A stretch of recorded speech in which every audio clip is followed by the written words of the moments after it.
Well, hello and welcome to Everything You've Learned About Dating and Relationships is Wrong.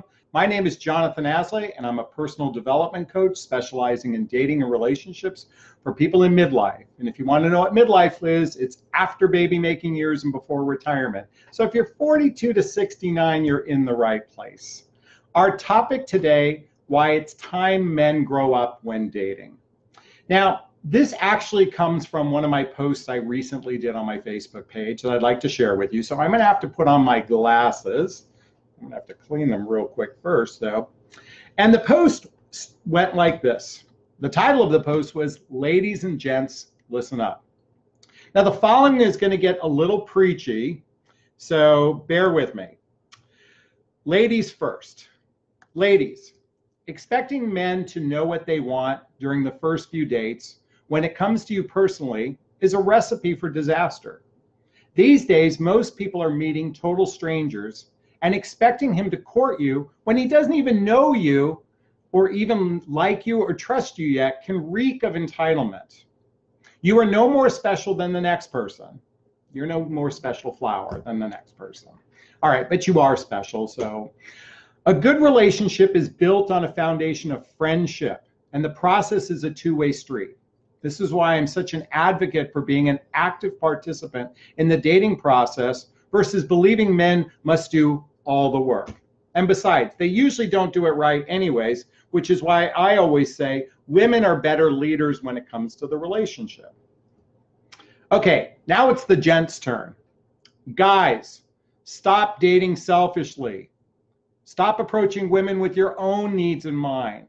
Stop thinking you can date a woman cavalierly saying you want a relationship only to do a 180 when you're no longer into her.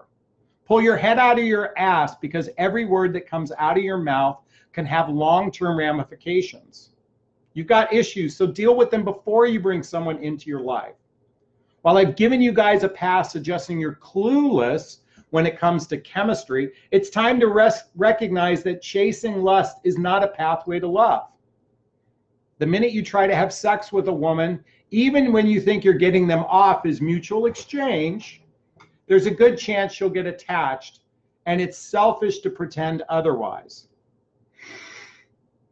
Look, I get this is riddled with judgment, and he who cast the first stone, but hey, this is my page and my opinions. This is my rant, and I'm sticking to it. All right. I'm calling out both sexes. And today I really particularly want to talk about men, because I've observed that there are three kinds of men that are actively dating these days in midlife. Now, the first one is the lust-driven man. He's basically in it for the sex. Sex is a pathway to love for many men, and he's myopic and unconscious because he's driven by his libido. Now, here's the thing. As men age, that becomes less and less of a need, but it's still very prevalent. And take alcohol and a guy lust-driven, believe me, you are setting yourself up for disaster if you're out on a date with this guy. The second guy is what I call the needy or wounded man. This is oftentimes the man who just ended a relationship with someone, who just ended a marriage. He's in emotional trauma. He might be in physical trauma. Maybe it might be his work-related issues, might be family-related issues. That's what I mean by physical, the physical world. He's going through trauma. So he's dating coming from a place of need or wound. And the third man dating is the man who genuinely wants to be in a fully committed relationship. He dates with a sense of consciousness around the process. All right. Sadly, I want to say literally 2/3, if not 3/4 of the men fall into the first two categories. They are either lust-driven, or they're driven by their wounds or their needs. And I can say this is pretty equally the same for women as well. Maybe not so much on the lust category, but driven by their need, maybe for security, maybe they were wounded, that sort of thing. A big percentage of the population is dating from a place of need, and not necessarily from a place of genuinely wanting to get to know another human being. and see if there's potential for a relationship. I truly believe it's a small percentage of the population. By the way, I'm not supposed to do that. I'll tell you why later. All right. So the other day I was walking on the beach and I started to think to myself, what would it be like if my clients really treated me as their big brother? Do you remember back in the 50s and 60s when a girl was was being courted by a guy, she literally had to pass the test of the big brother. And the big brother was there to set up consequences if a man or boy, a young man, didn't act gentlemanly, didn't act with consciousness. There was a consequence. And sadly, there are no consequences for merely ghosting someone or dating a few times and never returning a phone call. That's same as ghosting. Treating someone poorly, treating someone unconsciously, not being truly prepared to be in a relationship, even though you might be saying the words, I want to be in a fully committed relationship. Or just approaching it for sex, thinking, well, I'm getting them off too, so it's okay. There are no consequences. I'd like to be that big brother. So when a man wants to go out with my sister, say for the second or third date, because the first date these days, you're meeting a stranger. It's not even a real date. It's the sniff test. Let's just see if we like each other, if our pheromones click. That's why it's called chemistry. But beyond that, if a man genuinely wants to go out with someone a second or third time, then I think it's highly important to set up some ground rules, to find out someone's intentions. I think it's so fucking naive today. And I know all the dating coaches say, don't treat it as an interview process because you'll scare someone away. If asking a man the question, what's the purpose of dating and why do you want a relationship would scare him away, fucking let him run away.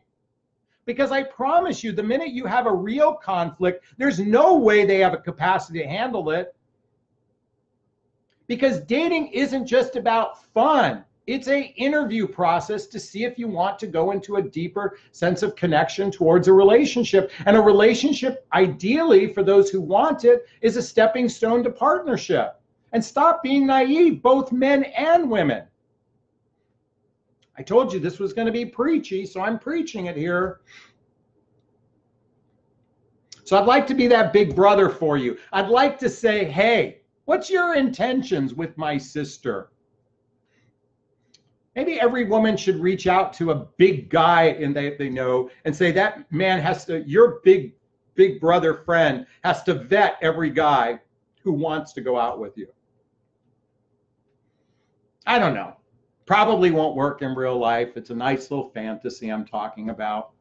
But the idea is to wake up to a bit more consciousness, a bit more awareness, approaching the process with a little more consciousness other than this cavalier approach many do today.